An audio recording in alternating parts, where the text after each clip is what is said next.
Where does the archetypal animal framework come from?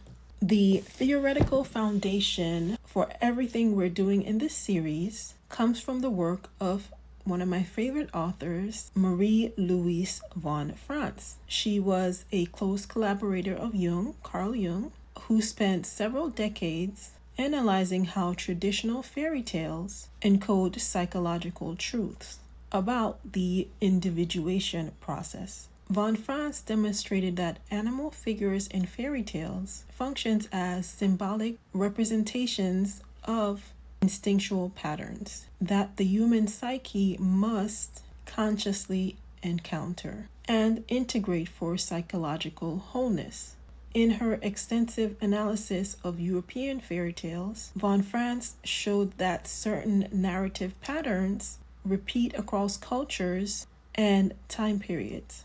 Frequently, a protagonist encounters an animal that initially appears threatening, magical, or cursed.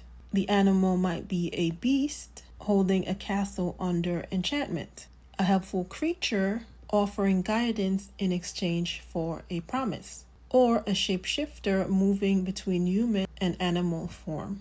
And through right relationship with that animal, which typically involves some combination of respect, courage, and sacrifice, the protagonist achieves transformation. The beast becomes a prince. The helpful animal reveals its true wisdom. Or the protagonist gains the animal's power as an integrated capacity rather than an external force. Von Franz argued that these narrative patterns parallel the psychological work of recognizing when an instinct achieved unconscious possession, learning its nature and purpose, and integrating it into conscious awareness. The threatening beast represents the experience of being ruled by an instinct you don't understand and can't control.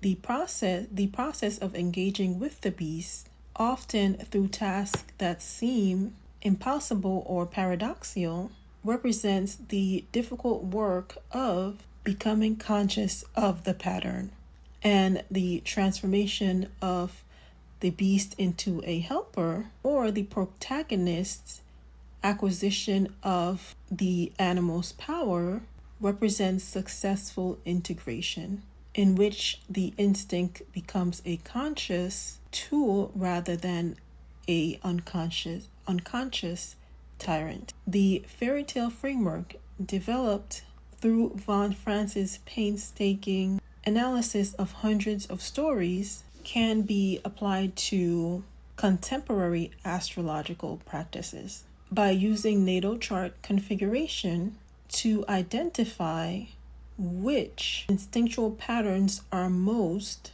active in individual psyches. We can make ancient wisdom practically applicable to modern self-understanding. Your chart shows which animals are more likely to possess you, while the fairy tale framework provides the map for transformation from possession to integration. So the threatening beast in fairy tales represents being ruled by an instinct you don't understand and can't control. The transformation represents a successful integration where the instinct becomes a conscious tool.